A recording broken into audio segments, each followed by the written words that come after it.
बलूचिस्तान में बारिश के बाद हब डैम में पानी की सतह 340 फीट से तजावुज कर गई है। आज किसी भी वक्त हब डैम के स्पिलवेज खोल दिए जाएंगे। इस पर बात करेंगे डॉन न्यूज के नुमाइंदे इमरान अहद खान से। इमरान, बताइएगा एहतियाती तदाबीर क्या इख्तियार की गई हैं? देखिए, बिल्कुल इंतजामिया की जानिब से हब डैम ओवरफ्लो उनका कहना कि हो गया है। डैम में 340 फीट से पानी ज्यादा तजावुजात कर गया है। इंतजामिया ने स्पिलवे खोलने के लिए तैयारी मुकम्मल कर ली है। उनका ये कहना है कि आज किसी भी वक्त स्पिलवे से पानी जो है वो अखराज होना शुरू हो जाएगा। किसी भी शख्स को नदी के करीब आने की इजाजत दी जाएगी, क्योंकि हब डैम के करीब जो है मुख्तलिफ छोटी बड़ी आबादियां भी हैं जो छोटे छोटे गाँव में मुश्तमिल है।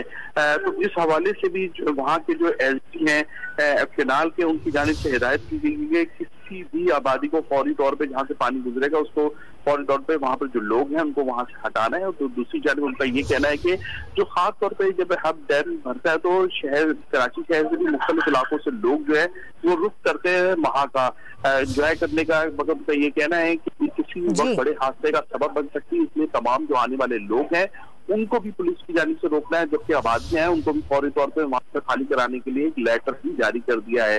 जी, बहुत शुक्रिया इमरान आपका।